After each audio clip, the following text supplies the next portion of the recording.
This call may be monitored and recorded for quality assurance. This job would be great if it wasn't for the fucking customers.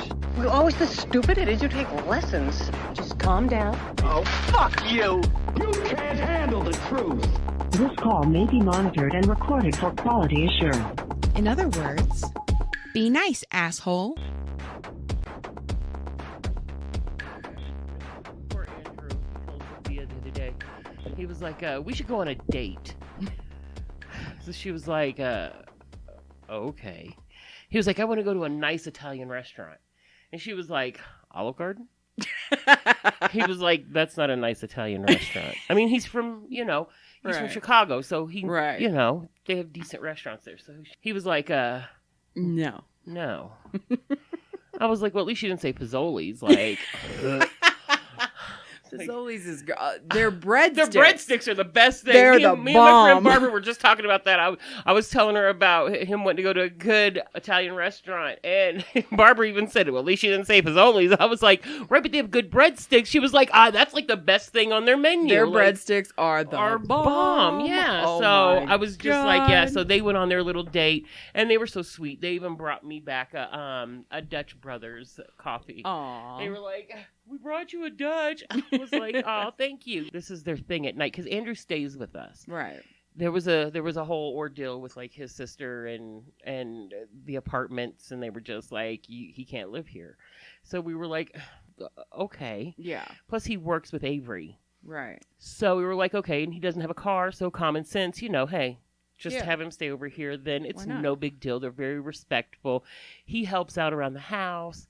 He actually cleans up her room because Sophia's a fucking pig, a slob. I mean, it's horrible it's disgusting. So, he's so good for her. Though. He gets on her. He was like, Sophia, we don't have any underwear.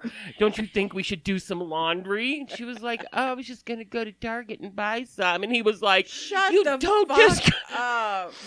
Sophia. In her defense, when I was like her age, I wouldn't do my laundry. I would just buy new clothes. So Shut. I've never done that. Are you kidding me? So and now I never told Sophia I did this. So it's just like a genetic thing. It's passed down apparently. So, yeah. So, I mean, but Andrew is just, like, super, like, OCD about everything. It's a like gene that's averse to doing laundry. I hate laundry to this day. If there are scientists out there that happen to listen to this, can you please let us know if there is some sort of laundry gene? Like, I would really love an to know. anti-laundry gene. Because I think I have it. And I passed it on to my kid. She was just... So, yeah, he keeps her, like... grounded. Yeah, he does. Like, and he's just like, no, Sophia, you don't need to spend your whole paycheck. Yeah. Like... when you could just do laundry. Right. Like, even just dumb shit. Like, why did you buy that, Sophia? Like, that was stupid, Sophia. Why would you do that? Duh, So, he kind of... And then he's very, like, by the book, and she's just like, meh, meh, all the time. And so he's just like, what is wrong with you? Why are you like this? Your mom is not like that. He was like, we go into your mom's room. Your mom's room is completely clean. It smells good. She cooks all the time. She cleans, which he is amazed by me cooking all the time. He was like, so, your mom cooks every day? She was like, yeah. He was like, is that just a thing because she works from home? And she was like, no. My mom has always cooked. Like, whenever she had 2 jobs, she cooked for us every day. That's a little window into his upbringing, isn't it? Right, yeah. So, and the boy is obsessed with balls, like any edible balls, meatballs. I have to make some sort of meatball once every couple of weeks. Okay. Because I'll say, hey, what do you guys want for dinner? And automatically he was like, meatballs. Meatballs? And I'm like, well, what kind of meatballs do you want? I don't know. What kind are there? So There's a lot. Right. So for his birthday, I made dinner, and I made, I didn't make them. David had to make them because I was sick. But I found this recipe for jalapeno popper meatballs. Whoa. And then you make a creamy cheese sauce to go with it. Yeah. And I was sick. I ate one a couple days later. I was so sick that day. That was the day we were supposed to record. Oh, right. I and was you, like, passed so out. fucking sick. Yeah. My blood sugar was 47. Holy shit. And I just was so sick. Plus, okay, so I had that cyst on my back, right? Right.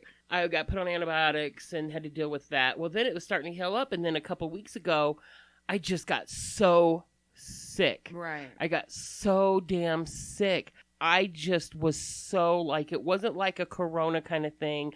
It wasn't a flu. I don't know what it was. Right. It just knocked you on It just knocked me on my ass from like Friday night until like probably Monday afternoon sometime is when I finally started to feel better. Like it was that bad. Yeah. I was so sick.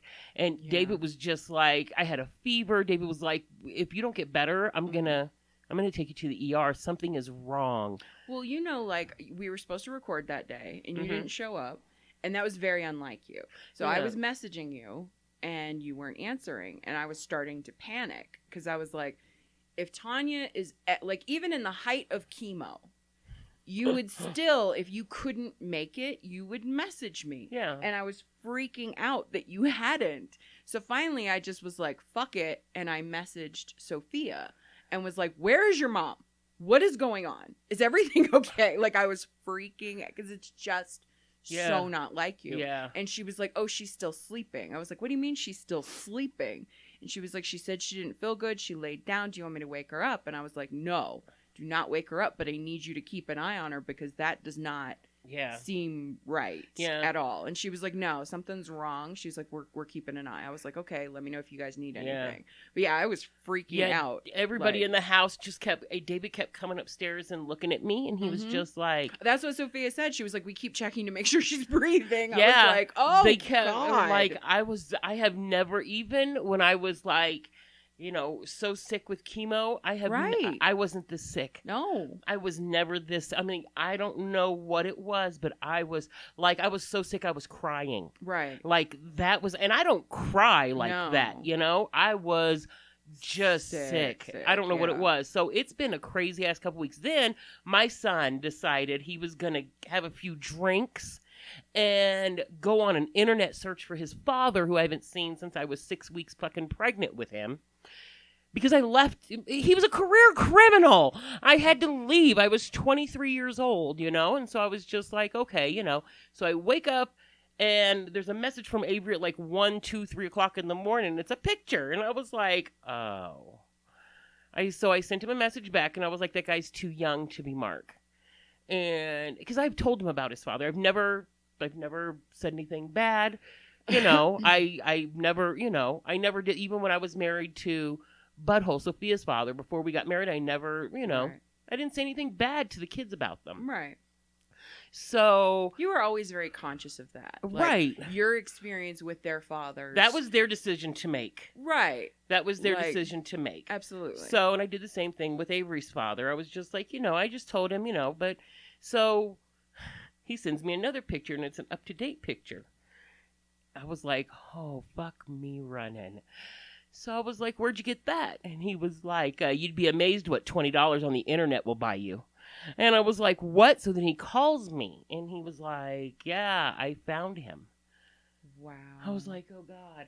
He was like, I messaged him on Facebook, but when I got back to looking at his profile, he hasn't been on Facebook in like 2-3 years, Mom. So he was like, I'm thinking about messaging his wife. I was like, oh, okay. He was like, yeah, I found out who his wife is. He was like, I'm telling you, Mom, I paid like $20 and I found out everything. That's like, terrifying. Right. So I was like, okay. So Avery sends me this message and it's a screenshot of a message he had sent to Mark's wife. Right. And it was very respectful. Ma'am, I don't want to throw a monkey wrench into your life. Yeah. Because you never know. Like, right. I'm not here to cause any... She doesn't know. Right. Like, not here to cause any problems. Not here, I would just like to speak to him. Right. I feel like it's a piece of me missing and I would really just like to speak with him. Yeah. Here's my contact information. And he left his email, his phone number, his Instagram, his Snapchat. I mean, he left everything on there. And follow me on YouTube. Like and subscribe. Right. So I was like, I mean, Jesus Christ. Just short of handing over his social security number, he leaves all of his information to this lady. You know, it'd be really nice if you could let Mark know that I would like to speak with him. Oh my God. So that's some shit right he there. He says about 10 minutes later, he gets a phone call. Mm-hmm. And it's a Texas number, so he answered it. And it was Mark's wife. Yeah.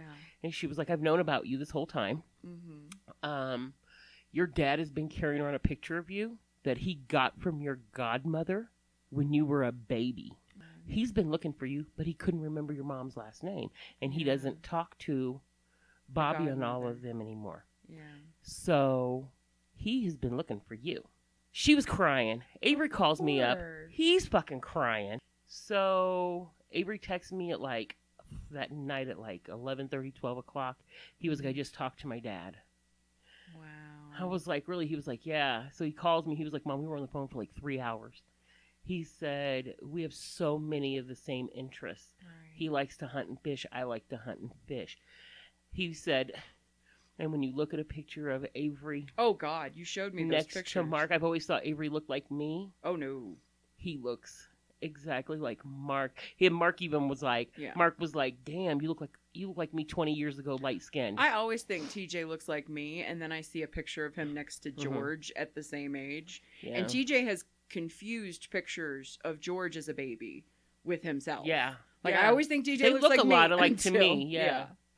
So Avery, you know, he's been talking to him. Mm-hmm. And he was like, I just have so many emotions. Like, I want to cuss him out. I want to talk to him. I want to be like, what the fuck is your problem? And then I want to be like, hell yeah. So Mark invited him to come down to Texas he was like, come down for a weekend. We'll get on the boat. We'll, you know, get us, Avery smokes weed. It's Colorado. I don't give a fuck about smoking weed. Mark was like, we'll get us an ounce and a case of beer and go out on the boat, talk shit and fish all day. We'll just chop it up like two men. We will chai any questions, anything you need to say, just me and you. And Avery was like, okay. You know, he was like, and I want to come out there and see you and everything, you know. Yeah. It actually sounds amazing. Right, you know. So, and Mark would love it out here because of the mountains and the fishing and you know, he would love that shit. So, because he used to try to get me to go on his little raggedy boat that I believe he stole. But he used to try to, and I was like, I'm not going out on your fucking boat. I'm sorry. As a woman, I have seen too many Dateline specials. If a man invites me on a boat, he's planning on murdering me. You know what? I'm sorry. I will never go out on a boat. Right. Sorry. No. So. Just not happening. No. I mean, Mark's not. Mark and Butthole are totally opposite. Right. So, while Mark was a criminal, mm-hmm. he wasn't a mean criminal. Right. Unlike Butthole, who was a mean-ass criminal. Yeah. So, but, you know. For those of you who don't know, Butthole is Tanya's ex. Yeah, my ex-husband, yeah. So that's all we'll say about him. Yeah. Anyway, so... And he spoke glowingly of you, right? He did. Mark did. So everybody was like, what if he talks shit about you? Brr, brr, brr. That was my fear. Yeah, a couple of people said that. My friend Barbara was like, if he says anything, I said, first off, if he says anything cross about me, Avery will be like...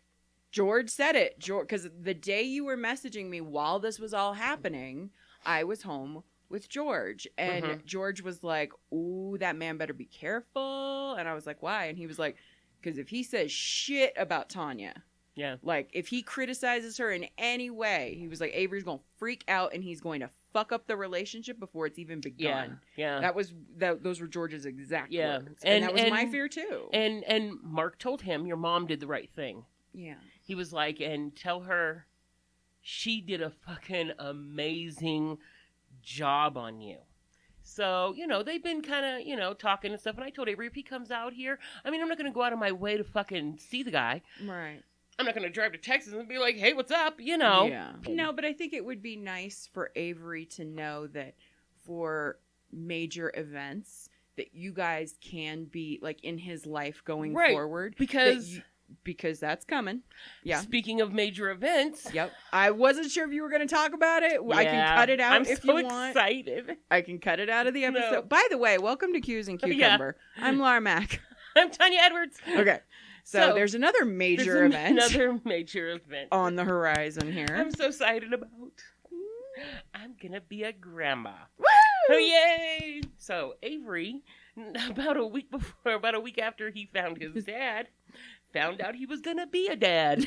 It's a fucking emotional week. Yeah, I mean, the boy had me crying for like a week straight. I'm sure. Like, between finding his father and then he calls me. He FaceTimed me. My phone was in the kitchen and we were outside in the funeral parlor.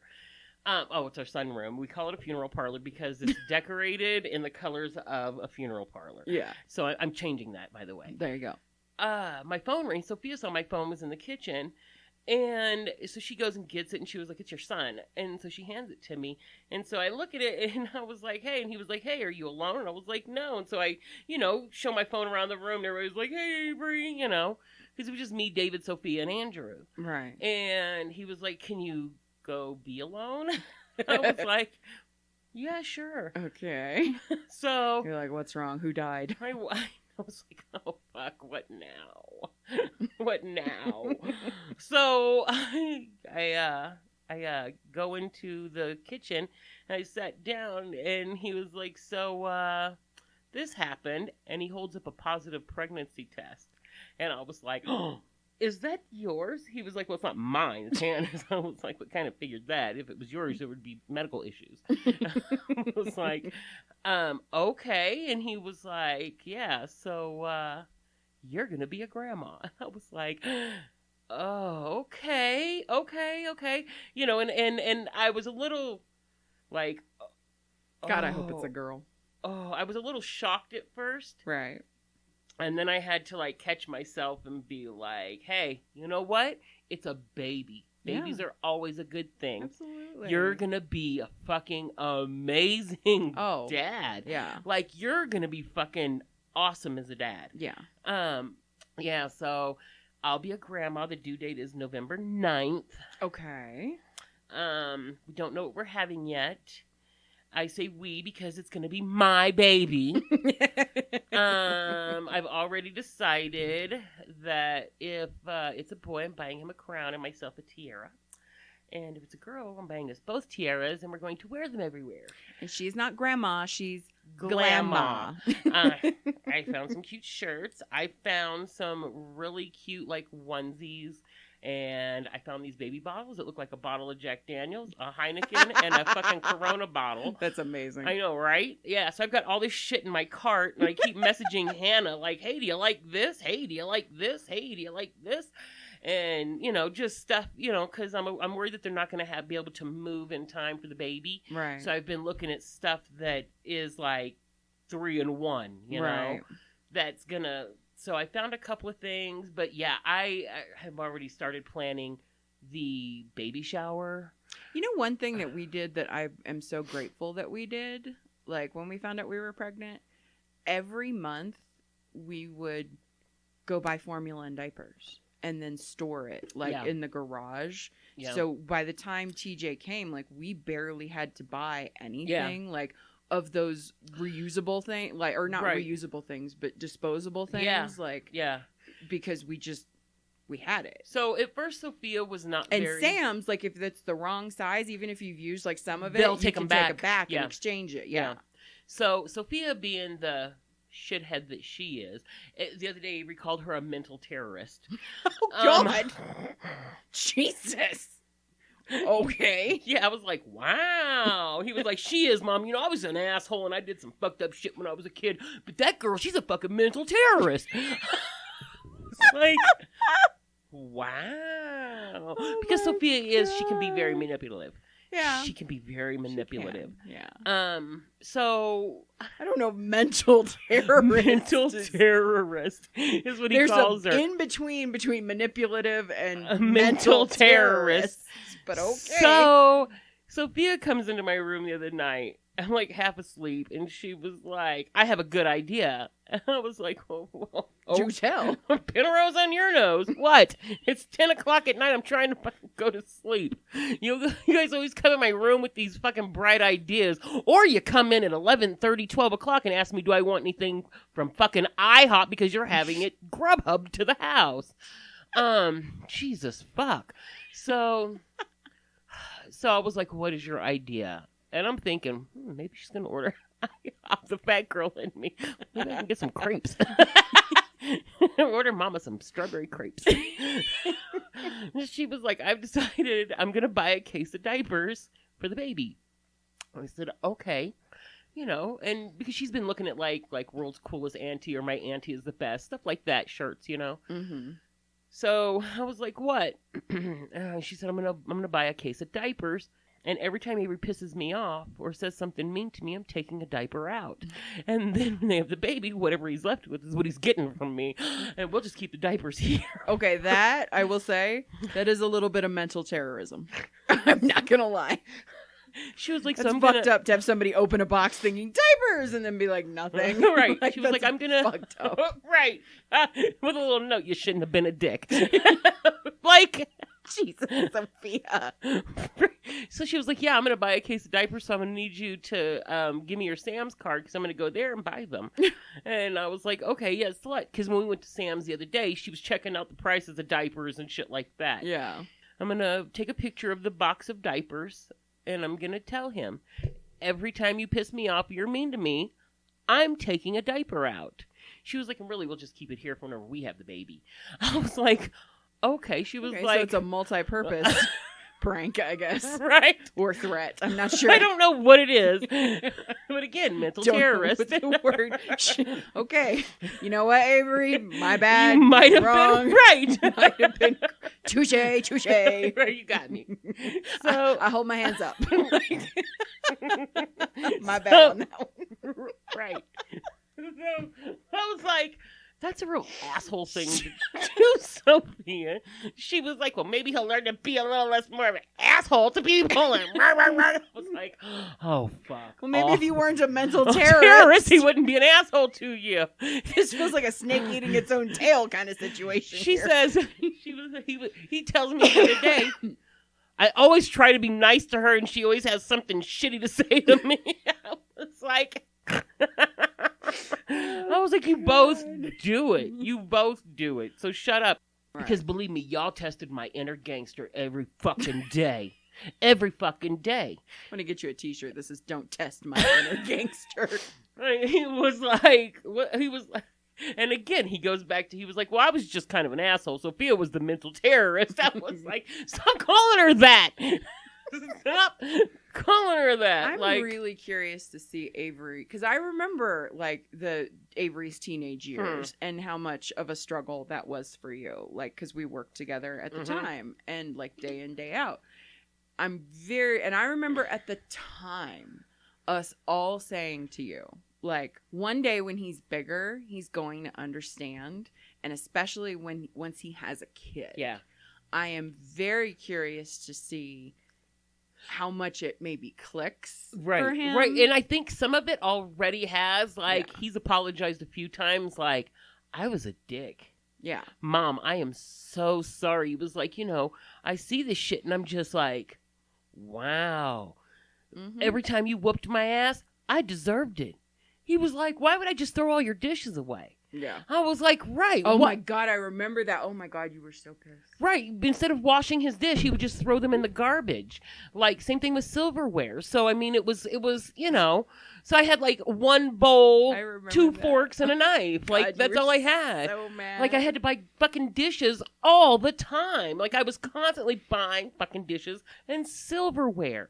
So, yeah, no, you know, shit like that. So he's already been like that, you know. And he was like, what if this kid's a little asshole like me? And I was like, you know what, Avery, you'll figure it out as you go. Nobody knows because everybody's kid is different. So, you know, I said, but I really think that you are going to be a great dad. I agree. And he said, but just make sure that you make her comfortable and make sure that she understands that, and one thing we've had to kind of work on is because she's kind of stand-backish. And we're a big, loud family. Right. We're loud. Everybody I know is fucking loud. And she kind of doesn't say a whole lot. Mm-hmm. And doesn't really, she just kind of looks at us like, these motherfuckers are nuts. Like she's watching you in a zoo or something. Right, yeah. Like we're going to start flinging poo any second now. And she's there for it, but she's not going to say shit. So. The mother, Tanya, does like she's part of a National Geographic special. Right, she's fucking Jane protects Goodall. her young. Like as she throws food at them. Like, okay. Right. So I've made it a point to like message her now. And hey, are you feeling okay? Like yesterday after a doctor's appointment, I was like, hey, are you doing okay? How was your doctor's appointment? She was like, I was not what I expected. I was like, no, but that'll be the last time they do that until you're about ready to pop. And then they'll do them to see if you're dilated at all and everything. And she was like, that was not comfortable at all. Get ready. I was like, yeah, well, wait about 6 more months when it feels like a whole head is coming out of your vagina. Yeah, buckle up. Yeah, good luck. God bless. So she's just been like... When you're sitting there and all of a sudden your clothes start moving. Right. Because the baby's kicking. Right. And people around you are like, oh, God. Right. Or when you sneeze and you pee on yourself a little. Or Marcus, like we were sitting next door and all of a sudden TJ started kicking and I was wearing one of these dresses and my whole stomach just started like, oh yeah. And he was like, oh Jesus. And I was like, God, that hurts. And he was like, cause he would kick so fucking hard. Right. Like, right. Well, I remember I was laying on the couch. I was pregnant with Sophia and I was laying on the couch and David was sitting there and he was like, what the fuck was that? Cause Sophia, for some reason, she had her forearm was pressed up against where her ear is, and her elbow was right next to her head, and she stayed like that for like the last month, and that's how she was born too. Right. Right. You So talked about that, yeah. So my stomach, like I was just sitting there and she got in that position, but you could see her elbow moving up my belly. And then it was pointy and David was like, what the fuck is that? I was like, the baby I said, and I was feeling it and I was like, I think it's her elbow. It was like, it really fucking hurts. My whole belly button was bruised. Like it was just bruised. Like somebody hit me in the belly button with a softball. I was just like, wow. So yeah, I mean, wait for that, but good luck to Hannah pushing out that big head. Yeah. Yeah. Good luck. God bless. So that was that's what's been going on with Tanya. We haven't been able to record for a minute. Yeah, because my whole life has just been like, this whole time. And for me, the last week has just been a fucking nightmare. My cousin passed. She got COVID, but that's not what killed her. It was a brain aneurysm. Oh my God. That they think has basically just been a ticking time bomb for a while. Yeah. And it exacerbated it. And what makes it, she's 36. Wow, that's so young. And she's got 5 kids. And so awful. Between 4 and 14. I couldn't even imagine. It's brutal. It's been absolutely brutal. The 4-year-old keeps telling people that mommy moved out, but she'll be back. Like he's not grasping this concept. The 6-year-old just keeps saying, "But mommy's my whole world. How can my whole world be dead?" Like that's what she keeps saying. Oh my God. Yeah, it's heartbreaking. And the oldest are just completely despondent. Like it's awful. Oh my God. So we've been dealing with that, and then like a few days later George's aunt passed away. Oh my goodness. From cancer. She's been fighting it for a while, and she was the epitome of a true hippie. You know what I mean? Yeah. Like she was a trip. I'll show you some pictures of her. And then George's best friend's, that's what he just came in here to say. His best friend's father-in-law passed. So it's, it always comes in threes. Yeah. And and I was kind of waiting. Like once we had my cousin and then George's aunt, I was like, okay, there's going to be a third, and sure as fuck. Right. There it is. So it's just been extremely emotional, very upsetting, like, and just exhausting, like, and you just feel so helpless. Like, there's nothing. Yeah. I mean, there's nothing you can do, and it's just, all right, so today what I figured we would do, because there are some updates to a bunch of things that we have covered over the years. So I was like, you know what? We should do some updates. So first of all, I know we're way behind at this point, but y'all sent us a bunch of messages asking us to explain the Texas thing with the power outages and how it related to Enron. Okay. Right. So basically, the short answer of that is, if you remember when we covered the Enron story, it was based in Houston, and Houston considers itself the energy capital of the United States. Right. And at the time, Ken Lay was the kingmaker in Texas, especially when it came to politics, right? And people wanted to keep them, and Enron for a long time was considered visionary and et cetera, and it was the best and yada yada yada. So if you remember when we covered that story, we talked about how the energy traders really justified their actions and what they did to California by saying California didn't deregulate the way we told them to. Right. So now they're getting what they deserve. Right. Texas deregulated pretty much in the way that Enron told them to. Texas considers itself its own little fucking country anyways. They does. have their own set of rules down there everything. for everything, be it, traffic, be it drinking, just everything. Like, what kind of state has one speed limit in the morning during the when it's daylight, and then at night it's another speed limit? I mean, you can go as fast as you want on the highway during the day, but at night, slow it down to 75. People like to be safe around here. I do really feel like in a lot of ways they do shit just to show that they can. You know what I mean? Right. Just to thumb their nose at the federal government. Just to be assholes. The dry counties, when I lived out there, this was like right before I got pregnant with Avery, so that's how long ago it was. But I still go from time to time. Mm-hmm. And, like, to even get a drink at Applebee's, you used to have this, like, star card. And it was like this, like, by the time I got back from Texas, I had a whole wallet full of these cards for, like, different restaurants. If you went to Chili's, Applebee's, a Chinese restaurant, whatever, they all had these little cards. They would take your ID, and then they would do something with it or whatever, and then they would give you this little card. And it shows that, okay, yeah, you're allowed to drink here. And then, so then you go to another town, like Copperas Cove, that's completely dry. They don't even sell 3-2 beer. Then you go 5 miles up the street and you go to Killeen or you go to Harker Heights or whatever, and there's a fucking drive-through liquor barn. Of course. And a drive-through margarita place. I mean, it's such the extremes. Right. Of like, and you could be in Houston and get a ticket and not pay it. Right. Now, in Colorado, you get a ticket in Colorado Springs, go to Denver, and you haven't paid that ticket, and you get pulled over. Mm-hmm. They're going to arrest you, right? Because it's the whole state, right? No. You could be in Houston and get a ticket, not pay it, and then go to, I don't know, San Antonio and get pulled over.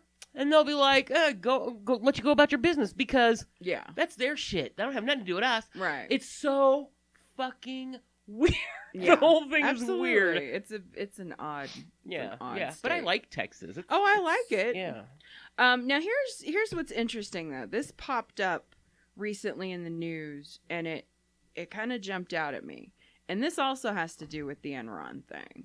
Mm-hmm. This is about. If you remember when we did the story, we talked about the company that Jeff Skilling worked for before he came to Enron, and it was called McKinsey and Company. And I know it's been a minute since we talked about this, but McKinsey and Company was a corporate strategic consulting firm, right? That basically companies would hire and they would give them advice, basically.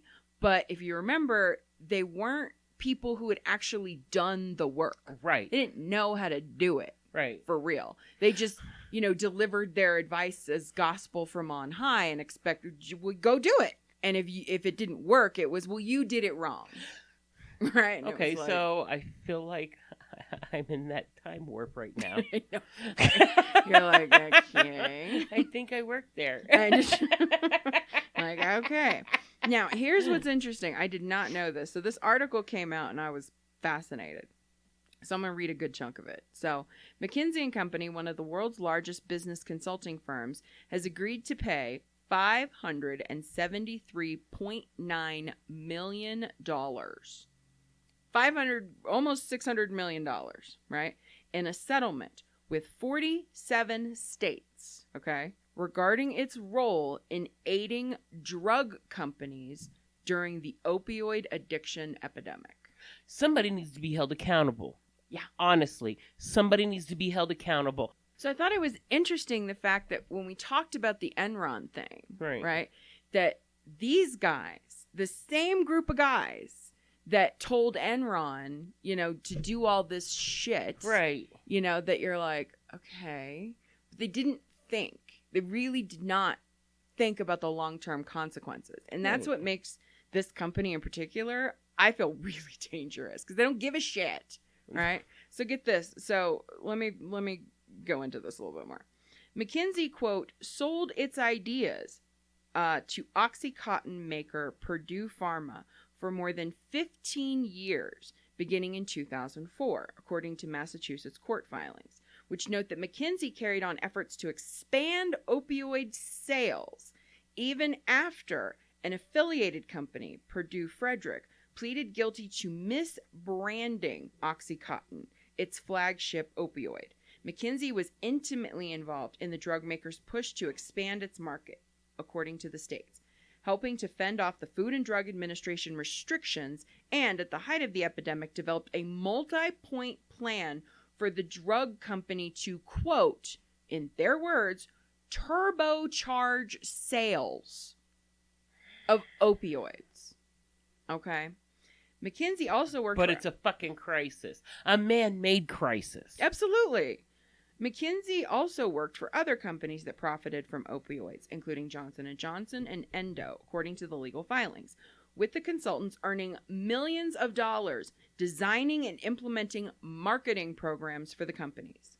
Today's agreement sets a new standard for accountability in one of the most devastating crises of our time, Massachusetts Attorney General Maura Healey said in a statement. As a result, our communities will receive substantial resources for treatment, preventions, and recovery service. Basically, the $600 million is going to that, right? Blah, blah, blah, blah, blah. In the settlement agreement, McKinsey does not admit to wrongdoing.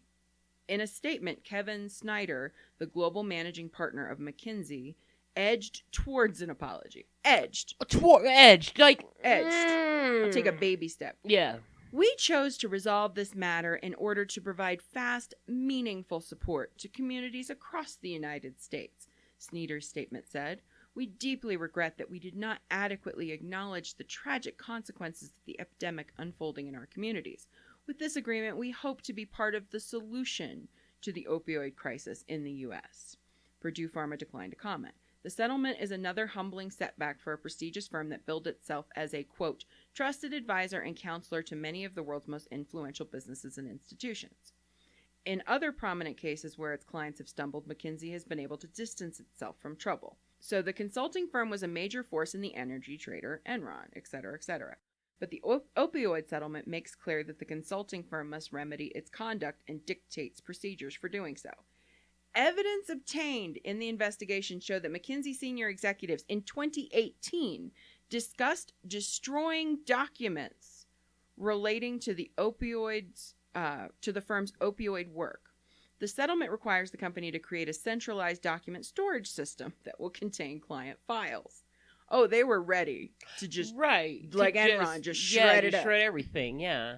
Evidence in the case showed that at the same time McKinsey was working on with the opioid companies to boost their sales, it was advising governments and nonprofit groups on how to abate the crisis.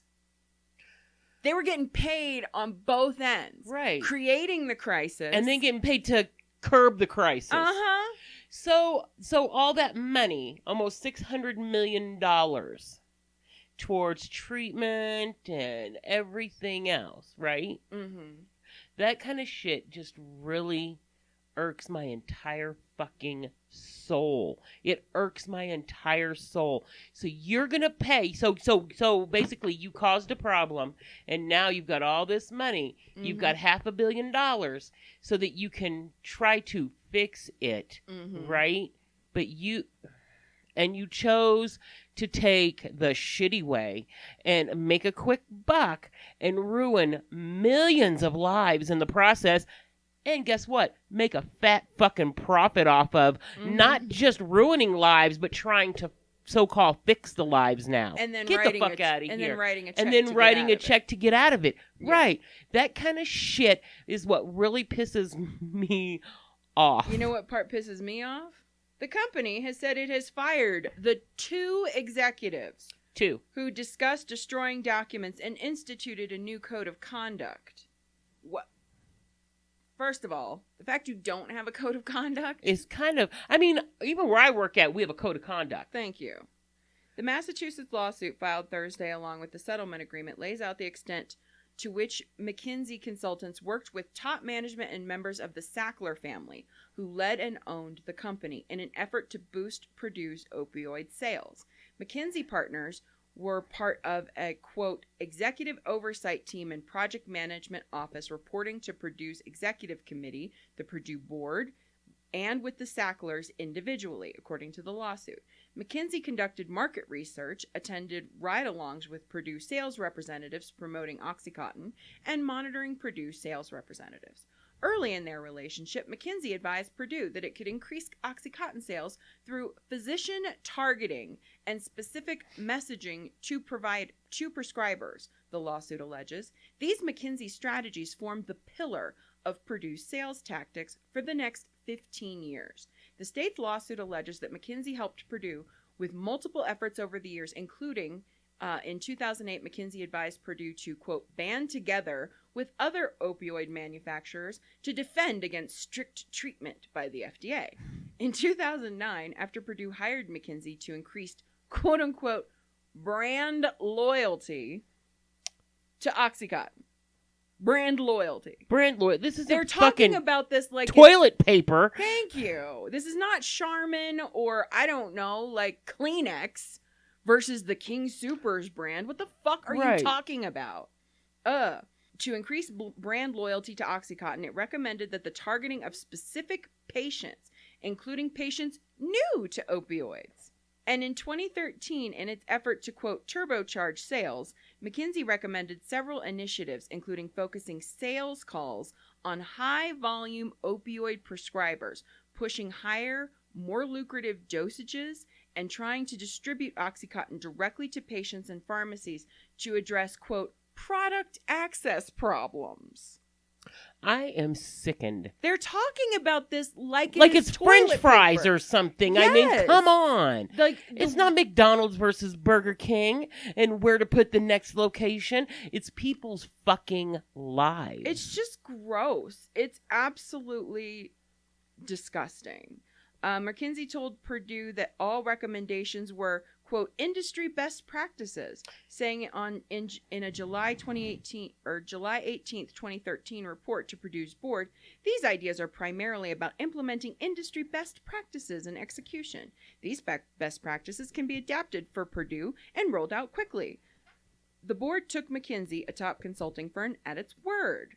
I'm so glad that you took them at their, once again, this is the same thing with Theranos. It's a medical product. Okay? Are these McKinsey people doctors? Right. Why are you talking to them? So you're telling me that, okay, so we've all known for the longest time that doctors' offices, doctors' insurance, and drug companies work together. There are kickbacks and everything else.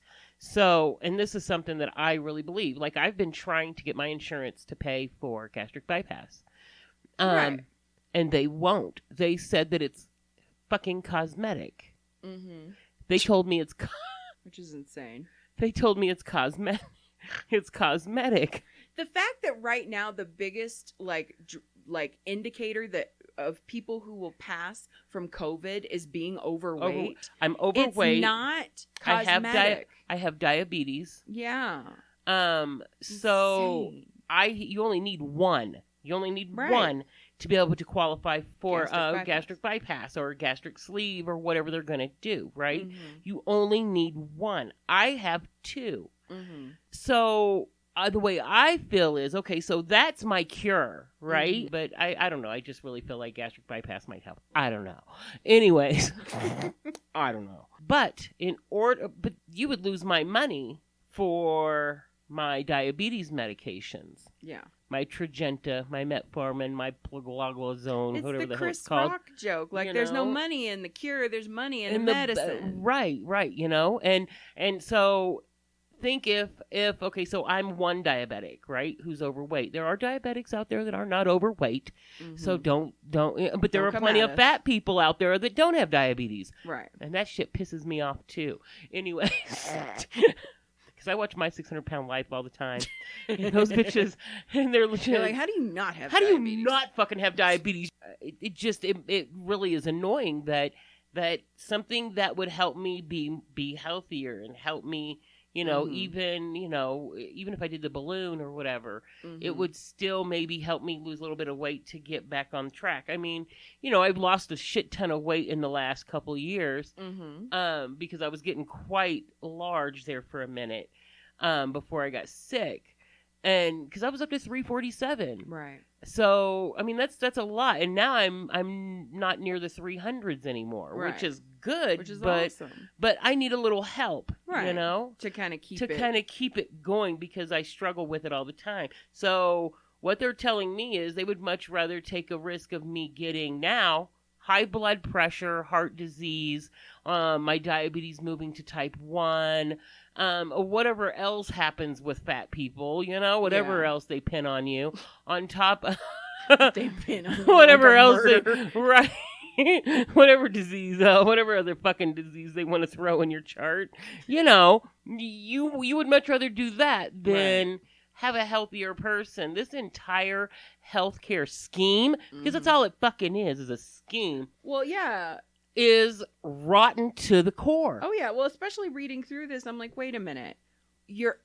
Like, the way they're talking about it is shocking to me, because you want to believe that you're going to the doctor and they're giving you what it is you need based on their medical expertise. But really, when reading through this, no, they're being advertised to, and they're like, you know what? If I find a reason to prescribe this, like, they're being marketed to. So like, long we time are ago- marketed to toilet paper. Right. A long Right. time ago, I worked in a doctor's office. Right. And I just did it like as a part-time temp job. Mm-hmm. And I did the medical, like, not like billing and stuff like that and everything.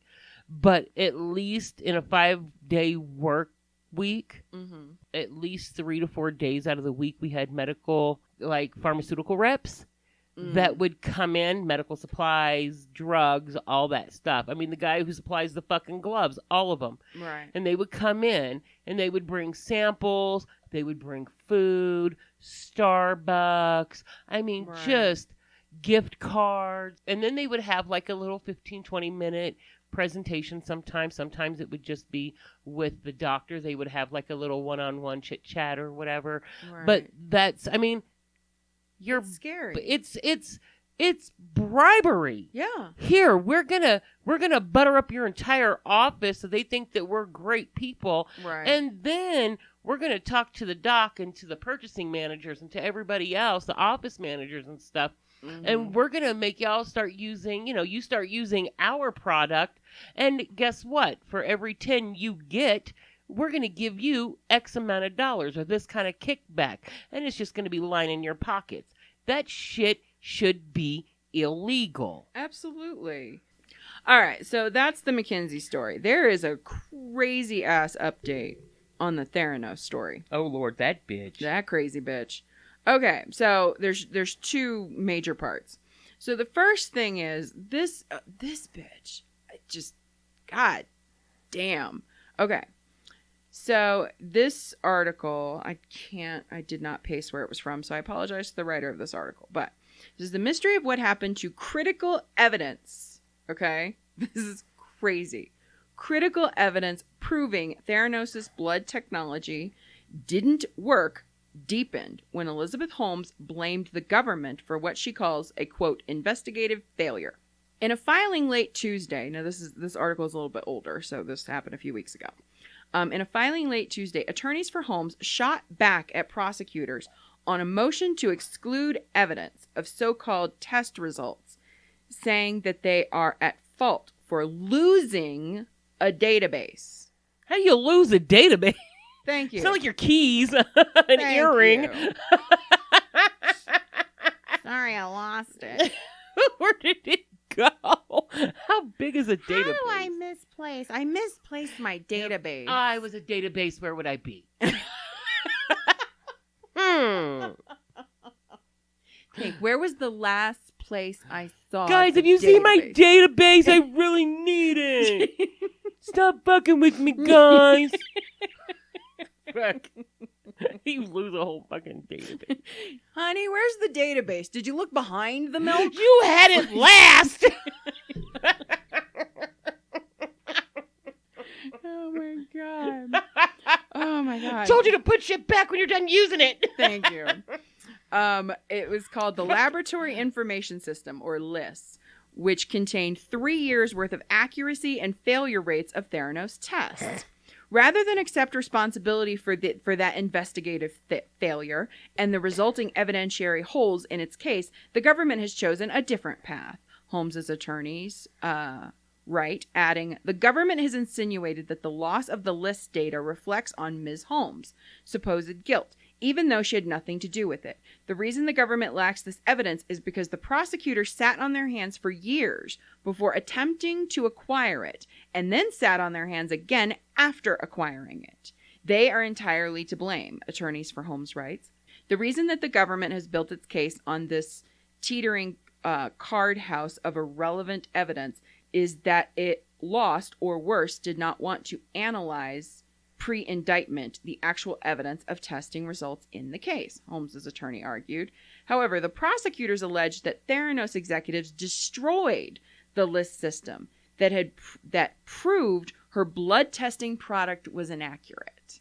In a filing last month, the government said that 3 months after a federal grand jury issued a subpoena for a copy of the database in August 2018, the list was destroyed. So 3 months after a grand jury. And now nobody thought that was weird, so you're not in trouble for destroying evidence? Oh, get this. Everybody is fucking wrong here. I'm sorry. Everybody is wrong, including the government. Everybody is wrong. But they wrote that the government has never been provided with the complete records contained in the list, nor been given the tools which were available within the database to search for such critical evidence as all Theranos blood tests with validation errors. The data disappeared. Prosecutors say that the failure rate in one of those tests was 51.3%. Half of it just failed. Yeah. Adding, Theranos test results were so inaccurate, it was essentially a coin toss whether the patient was going to get the right result. The data was devastating. They wanted to call on 11 patients and 11 doctors to testify about the accuracy and reliability problems. Holmes says there's a certain amount of expected error in all laboratory tests. I don't know about half, bitch. Right. Half? Okay. Just as the fact of a heart attack does not prove what caused the heart attack, the fact of an incorrect blood test does not prove what caused the error. Prosecutors point to internal emails, which they say prove that Theranos and its counsel attempted to cover up the test results in the database from the grand jury. Theranos provided backup copies of the database, this is key, for investigators to piece together. However, prosecutors alleged the backup required a password that Theranos executives couldn't remember. So they put the database on a backup and then lost the password. They don't have a password reset? Mm-hmm. So basically what they're saying is that some other articles I read about this, they put everything onto a onto this backup, right. But it wasn't accessible. It wasn't searchable. You can't, nothing, right? And then they destroyed the database. But the government didn't ask for a lot of this for a long ass time. So why didn't the government, like they would have done with, like, say, if I was, you know, doing some deep, dark shit online, just take the whole fucking thing? I don't know. Because that's what they would have done to me if I would have been Absolutely. doing some dark interwebs bullshit and, you know, so why didn't they take it? I don't know. Now, there's two other interesting things that have come up recently. One, her lawyers are fucking ballsy. They argued that Ms. Holmes didn't benefit from this whole thing. That the lifestyle of being friends with celebrities and having all this money and blah, blah, blah, blah, blah. They're like, oh, it's irrelevant. Because what the government is trying to say is she committed these crimes because she wanted to be in this world of the rich and the famous and the lauded and the people that were considered genius and, you know, trailblazers and blah, blah, blah.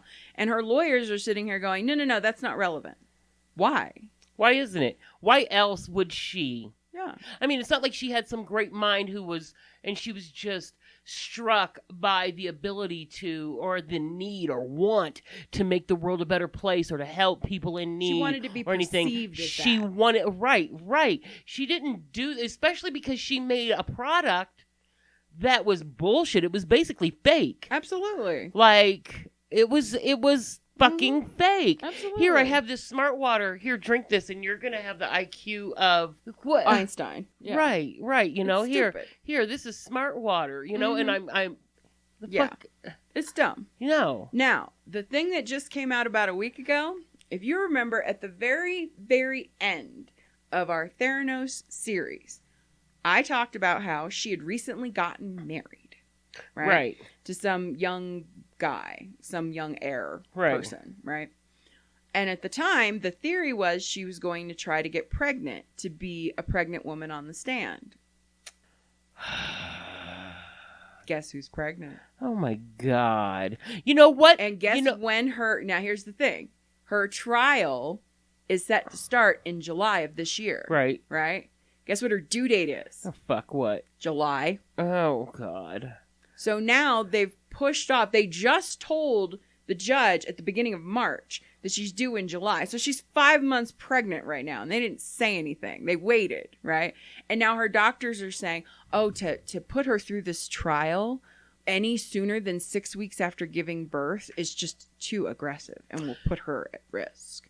So now they've pushed off the trial to August 31st. But guess what?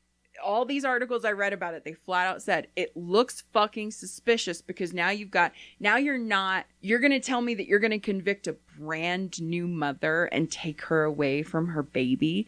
It's hard. I'm telling you, this bitch is a master manipulator. They said it at the time. That's a mental terrorist. That's a mental. Elizabeth Holmes. Mental terrorist. There you go. Yeah. Who? Ain't that some shit? Could you imagine in 15, 20 years this kid growing up and knowing that the only reason you had me was to keep your ass out of jail? Yeah. Like, fuck you, lady. Like, Yeah. who fucking... And I'm sorry, the timing on that, you've been married for a couple of years now, and you're telling me that you finally just happened to get pregnant. Just happened to get pregnant. And you're due right when your trial is set to happen. I hope that bitch's baby comes out sideways. I mean, come on. That's just... With her elbow up by with her. Yeah. Come on. That's some fucked up Ain't shit. that some shit? That is some shit. I'm telling you, this woman is... God, so between her lawyers arguing, yeah, we destroyed the database, but it's your fault. Oh, can't do nothing now. My client is pregnant. Right. Oh, she's pregnant. Oh, this wasn't about the money. Like, her lawyers are... But you know, those skeevy ass people like that get those lawyers like Rudy Giuliani, and those fucktards that defended Trump, right? Yeah. They get those kind of skeevy ass fucking ambulance chasing lawyers that will say and manipulate and do everything they can to keep their client out of jail. Like, that's like... You're just like, wow. Yeah. That's impressive. You know, because one of those lawyers for Trump I was watching Joy. I think I was watching Joy Reid or something. Whenever they were doing the trial, this last impeachment trial, and she was like, "He's literally an ambulance chaser, people. Yeah, like he has like billboards and hey, like our Frank Azar, I'm a strong arm, and Mike McDivitt, those fucking weirdos that are out there making all this money." By the way, my husband is in insurance. Never go to Frank Azar, please, dear God. Oh, he's a drunk. He's a drunk. Yeah. Yeah, I've heard stories about him, like, showing up to court drunk. Somebody said he fell, like, he was so drunk. I don't like him, and I don't like that Mike McDivitt guy either. He looks I love him. He looks like a dead person. I met him and his son. He looks like a dead person. I know, but they're so nice. TJ tried to pickpocket him. Oh, Jesus Christ. We'll be seeing you in the future, son. Oh, my God. And I tell you, okay, so here's the story about how I met Mike McDivitt. This was, oh, my God, he was so nice. God, he was so nice. He's like a little dead puppet to me. I was so embarrassed. So we went to the air show over at the Colorado Springs Airport, right? And we were standing in line waiting to go into like the big cargo plane that you could like sit in. And I saw, and him, the son and him were in line in front of us with, I believe, the senior's wife, right? And TJ was just kind of running around. Like, the line was going real slow. And TJ was kind of running around. And he had his back to us. And TJ just reached up and pulled his wallet right out of his back pocket. And I was like... God. And I didn't realize who they were. I was like... I had seen them. And I thought, God, they look familiar. But I didn't really put it together. And I wasn't paying attention. TJ just reached over and grabbed... TJ was like 3. Right. And he just grabbed his wallet. And I was like... And I watched him like it was like in slow-mo. I was like... Oh my God, I'm so sorry. And I just was like, Jesus. And he was so nice. And he turned around and he was just like, "You training him young, huh?" He was like, "He's got to learn those skills." And I was like, oh my God, I'm so sorry. And he was like, no. And then that's when I recognized him and his son. And I was like, I am so sorry. And they were like, no, it's fine. Don't even worry about it. It's, it's kids. What are you going to do? Right. And they've got a bunch of little kids. I assume their grandkids running around. And they were so nice. And we just chit-chatted with them. And they could have honestly made a big stink about it and been assholes. Right. Oh, I'm sure they are. Yeah, and he just looks creepy to me. One time me and David were out and about. Remember Sandra Mann, the lady from Yes. We went to Comcast to go do something one day. This was a long time ago. And she was in there. And we went in there. I think we were like exchanging some boxes or something. And she was in there. And David really loud yells, "You're Sandra Mann!" And he walks over there and shakes her hand like we had just saw Dolly Parton or some shit. I was like, oh my God. She was like, "Hi." I was like, oh my God. Jesus. Yes. Yeah. Like, thank you. Yeah. Yeah. That's like Avery. Were you in Willow? Right. Avery and the fucking midgets. So one last thing I wanted to tell you that I discovered on the morning that we were going to record that I was like, holy fuck. And I ended up watching it. At the end of Trump's presidency, there were a lot of people trying to get pardons. One of the people who was trying to get pardons was somebody we've talked about. Joe Exotic? Ross Ulbricht. The Silk Road guy. Oh, they have a thing about him, a documentary about him on Netflix. There's a movie. They made him. It's not just, there's a documentary. I have not watched the documentary on Netflix, but they made a movie called The Silk Road that's on Prime. Yes. And I watched it. Awful. That's what so last night I could not sleep. So I was up all night. I ended up watching this thing called Gloriaville about these people in New Zealand who are super religious, and they think that it's a cult sect in New Zealand along the eastern coast, I think they said. They're all super religious. There's like 540 members, and they all think that Jesus is coming, and this is where they're going to stay. It's a self-sustained community worth millions of dollars. There's only like 3 or 4 episodes, but it's really weird. So I stayed up and watched that. Yeah. And I had thought about watching that Silk Road one, and I was like, I don't know about that. I want to watch the documentary, but I watched the movie because Ross Ulbricht was petitioning Trump for a pardon. So was Joe Exotic. I mean, come on. Joe Exotic, that one was my favorite because he was so convinced he was going to get one that they had a limo waiting outside the prison. For the prison. Yeah. But Ross Ulbricht really was pushing, and I was kind of waiting because I was like, I wonder if he's going to actually do it. No, he didn't. But I had seen the update about McKinsey and Company, the Texas thing, and I was like, you know what? Why don't I look at our other deep dives? And I saw that there was this movie. Not a good movie. They do like a weird combination of all of the cops into one person, and he's a it's not. It's just not a good. Right. It's just not a good movie. They're going back and forth. I mean, it's fine, but I thought it was interesting. I was like, huh, okay. So yeah, I don't recommend that, but I do recommend the documentary. You know what I watched? I watched The Flight Attendant. I watched that. So good. Love it. I like Kaylee Cuoco anyways. She's fucking hilarious to me. Hilarious. And then I watched Firefly Lane. Oh, I have not watched that yet. I did watch The Irregulars. Okay, I'm going to start that today. That's good. Okay, don't tell me. Good. And I watched Bridgerton. Love Bridgerton. Oh! Okay, can I say one thing about The Irregulars and Bridgerton that I am absolutely digging right now? What? Is that Reg Jean-Pierre? No. Okay, I thought it because I just saw the thing for it. Sexy. He is a little hottie. I liked him but I only on think... For the People. He was on a TV show on ABC called For the People. And I did not think he was very sexy there, but thought he was super sexy in Bridgerton. Oh, he's and they fucking just hot started as hell. filming the second season too. Woo! Here's what I'm loving about Bridgerton, and The Irregulars does the same thing that I absolutely am digging. The fact that they do these period pieces and the color. Everybody is different races, and they don't even mention it. They don't say shit about it. Love it. Yeah, the Queen in Bridgerton is black. Well, the Queen in Bridgerton, they do make like one, like, but it's not quick like thing where they're like, you know, the king fell in love with a dark skinned woman or something like that. Right. Okay, fine. In The Irregulars, they don't mention it at all, and I'm digging the fuck out of it. Yeah, it's really cool. Yeah, I like the fact that they're just like, yeah. Right, and you see like this interracial couple getting married, and you see tons of homosexuals, bi. You see everything in Bridgerton. That show is like, I love that. I that was love that show. I was really surprised that anything that Shonda. Now, obviously, Shonda Rhimes didn't write, but she's a part of it, so you know it's gonna be. And so it's gonna be fucking amazing. But yeah, I really like that. But Firefly Lane. Was really good. I like Katherine Heigl. Oh, I do too. I think, and she's I like Becky from the from Roseanne, Sarah Chalk. Oh yeah, I love her. Yeah. That show is so good. Like nice. I sat up and watched it for like 2 days straight. But it is so good. Debris. Oh, yeah? There's a new show on NBC. It's called Debris. It's only got like 4 or 5 episodes. Super good. Really good.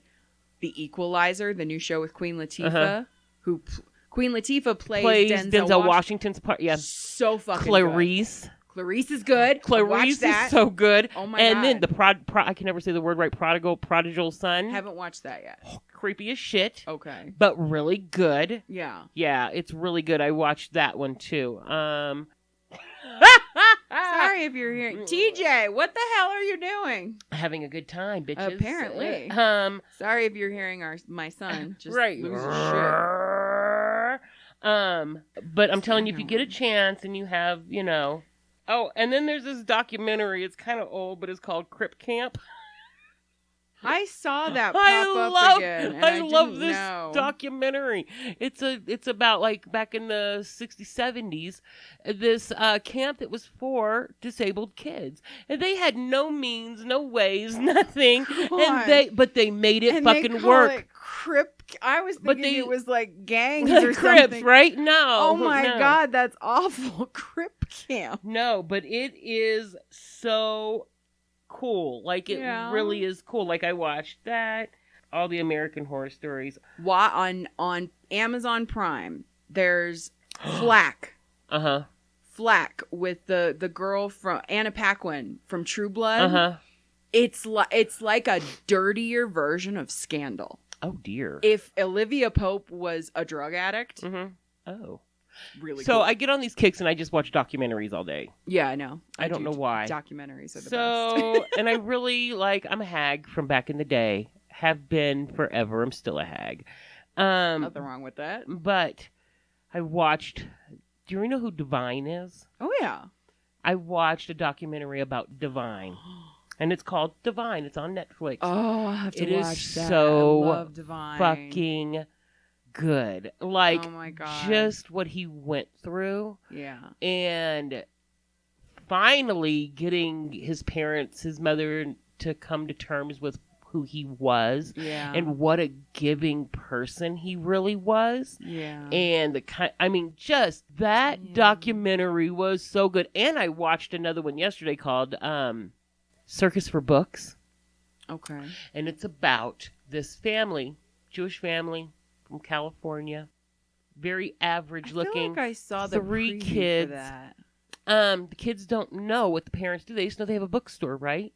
Circus for Books was one of the largest, most successful gay porn bookstores in California. Nice. Quite possibly, they were one of the biggest retailers and distributors of gay porn for about 20 years. Interesting. Run by these 2 little old Jewish people with 3 children. I had no idea. And but it is. I watched it yesterday. It was just fascinating because the mom is just like, she's going to these like trade shows to get products, and she's just like, see this wall over here.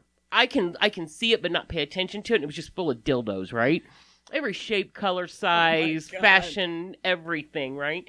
And she was like, I know what's on there. I know it would be good for our business, and I can kind of make some choices, but I don't have to look at any of it. Yeah. And she just walks away past it, like, and these are cock rings. I mean, she's like this 70-year-old Jewish lady saying cock ring, and it was just, it was really. I'll have to watch that. Really, it was so I made good. the mistake of watching Athlete A. Watch that. Yeah, I have not watched it. There's certain things I just cannot watch. I know you can't. Yeah, I made the mistake of watching it, and I was like, oh, that was because I had already watched the At the Heart of Gold, I think is what it was called, and Jess and I did a deep dive on that story. So I was kind of putting it off, and I was like, I wanted to watch it because I wanted to see if it was different, and it was. It had different interviews with different players, but. Yeah, there's certain things I just cannot I know you can't watch. No. So even now, 6 years later, I'm just like, no, too much. We'll leave that one alone. Yeah. But I don't know why I find myself getting on these these stupid I don't know, moods or whatever. And I'll just sit and watch documentaries. Oh yeah, I will watch a documentary every day. And I'm just like, wow, why they did that? What the hell? Yeah, yeah. I watch all this shit. I watched one about this police force in Detroit, and it was like a whole season of it. And I just, I'll just sit there. What the There's something about documentaries. Fuck yeah, I just watch documentaries. It could be about it. anything. I watched one about these 2 little old lesbians. They were so fucking cute. And the whole family for the longest time thought they were just roommates, right? Oh, right. Yeah. And what's that one called? Something Aunt... Is there I forget. in the title? I can't remember, but they were like, "Oh, her and my mom or my auntie are super good friends, and they've just been roommates all these years." And so I was like, "Oh, yeah." Okay, first off, y'all are stupid. But it's like in Steel Magnolias, where he's like, "Okay, it's got track lighting, right?"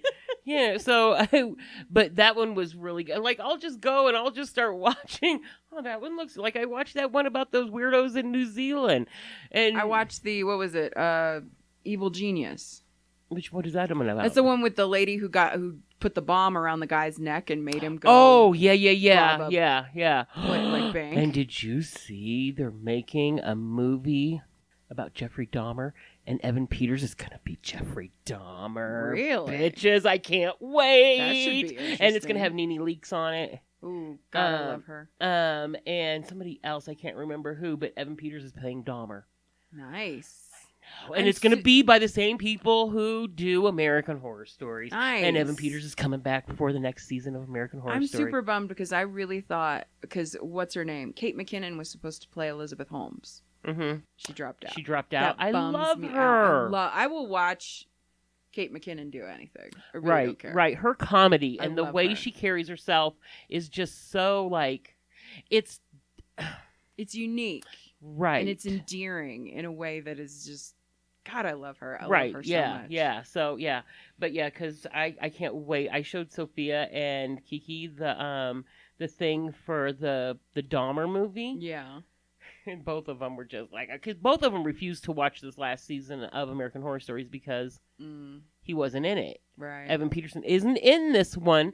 And 1984 was kind of weird anyways. It was a weird one. Because it was like one big slasher movie, like Jason, you know? Yeah. But it was kind of funny in a way. Like, you know, American Horror Stories isn't meant to be scary, but it's kind of meant to like make meant to be unsettling. Right, yeah, because some of the shit in there is... I'm telling you, season 2, Asylum, nightmares. Oh, yes. Nightmares. Yes. 4 days. Yeah, and then the one, the year, oh my God, election year? Was that what it was called? Yeah, that one was super weird too. I mean, they're all fucking weird. Yeah. Roanoke. Asylum was just the one that broke me. Roanoke, I was like, what the fuck? But Covenant. Oh, I loved Covenant. That was a great one. Best fucking season. You got Absolutely. Stevie Nicks. You got Kathy fucking Bates. Kathy fucking Bates, bitch. Okay, Love so her. I sometimes will like watch Lip Sync Battle. Oh, yeah. Okay, and somebody in one of my breast cancer groups showed her on Lip Sync Battle. If I didn't already love Kathy Bates. So, on her episode... Are you gonna cry? Yeah, because on her episode of Lip Sync Battle, she did a Bruno Mars song. And she came out completely flat. She didn't wear her prosthetics at all. Came out there in like the silk pajamas like he wore in this fucking video and did her whole thing completely flat. And I was just like, oh my God. Yeah. Like, you don't see that ever. No. And then I was reading a story about her and there was a scene that needed to be shot in Covenant. And the way they had the camera on the table, her boob was in the way. So she took it out and threw it on the ground so they could get the shot right. I was like, as if I didn't fucking love you already in anything that you do. You could open up a paper bag and I think you deserve an award for it. But that just was like, and then whenever I saw her on Lip Sync Battle, and she was completely flat. You've seen Tig Notaro's special where she just takes her top off. Yes, yeah, and that love her. Yeah, and love Tig. Well, in that show, One Mississippi, that was the first time I had seen anybody on TV just take their shirt off and to have the same scars as me and to have like to see like what I see, like, and I knew what she was feeling, like that shit. I was just sitting in my room blubbering. David was like, "What the fuck is wrong? What are you watching?" Because I don't ever really cry at movies, right? And I was like, "You have to see this," and so I rewinded it and I showed him, and he was just like, "Is that real?" I said, "Yeah." Yeah. I said she did a special. I said she found out like one afternoon that she had cancer and she was set to go do a comedy show at this club in California. And then she came out there and her whole fucking act was about having cancer. Like, so just found out I have fucking cancer. You know? That is an iconic. Everybody should check out Tig Notaro live. It was. And then watch One Mississippi because about, I forget how many episodes in, but she does this thing where because after you have a double mastectomy, you just cannot look at yourself. You do everything you can to avoid the mirror. You really do for a while. Yeah. And she had been struggling with it, which is fucking normal, right? Yeah. I didn't look at myself full on in the mirror until I got my tattoos. Right. Because if you go and, I was constantly covered up everything. Right. But she finally decides to, she's getting ready to take a bath in this episode, right? And she finally, drops everything and looks directly into the mirror. And that, was I understand. I understand exactly. Yeah. And her face and the way she reacted and everything else. And there was just oh, my God. Yeah. So it's nice for me, to see, because men... society in general base a woman, look at her titties, da da da da, right. And I don't have that anymore, right? So, I don't, it doesn't make you feel, the same. So whenever you see somebody who's just totally fucking embraced it, you're just like, Representation matters. Yeah, it like when really people does. are like, why does it matter that you never see, you represented it in a magazine or on TV? It matters. And now you're starting to see, like, I saw a commercial, a Dove commercial, and they had a woman in there that there's one where she has a single and another one where it was a double. But and I was just like, wow, oh my God. And even like, one of my friends messaged me and she was like, have you seen that Dove ad? And I was like, for soap? And I was like, what? Because I had kind of like, I was like, okay, I didn't know that I was somebody who, I didn't think that anybody else like noticed that kind of stuff, Right. And I was like, for a soap? I didn't know what the fuck. What? And they're like, yeah, but you saw the lady had like a scar. And I was like, oh yeah. And I was like, yeah, that shit is awesome to me, and I was like, that's good job, Dove. Yeah, I mean, you see that kind of stuff because nobody looks like us, we think. Yeah. And there are so many women who choose to not stay flat. I mean, I wear them whenever I have to go out, sometimes I just throw on a hoodie. During the summer, if it's too hot, fuck you, I'm not wearing my boobs. Yeah. Like, it's hot. Shit is hot. It's hot. And plus I have fucking awesome tattoos now. Yeah. That cover my entire chest. If I wear like a tank top or something like that, it's not a big deal because, I mean, it's not anyways, but still, I really want to go someplace and take my shirt off. There you go. I really do. Let's go to Great Wolf. And just walk around in that bougie ass place with no shirt on. Yeah. I mean, they can't arrest me. Because I have no nipples. So fuck you. There you go. All right. Well, I think we're going to wrap this up. George is going to take TJ to do go-kart racing. Couldn't think of what it was called. Driving lesson? What the fuck? He's like... No, believe me, that kid. He told me the other day, he was like, can we go to he wanted to go get candy or something. And I was like, no. And he was like, well, give me the keys. I'll drive. I was like, you're 7. Right. No. Like, good Lord. Give me the keys. He's totally like, that kid is ready to drive. It's ridiculous. So, oh my God. If you have recommendations for us on documentaries or deep dive topics, send them our way. qsandcucumber@yahoo.com. So until next time, thank you for being patient with us and coming back. Yeah, sorry. It's been a minute. Yeah. But we'll try to do this more regularly. Yeah. But until next time, I'm Lara Mack. And I'm Tanya Edwards. Love your faces. Smooches. Like what you hear? Rate, review, and subscribe on iTunes or your favorite podcasting platform. And follow us on our Facebook page by searching Q as in Cucumber. You can also follow us on Twitter and Instagram by searching QAIC_Lara, LARA, and QAIC_Tanya, TANYA. Don't forget to check out our other show, hosted by me and Jessica James, called The Parent Memoirs. And we want to hear from you.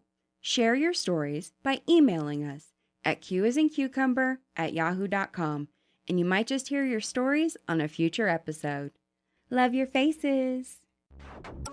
This call may be monitored and recorded for quality assurance.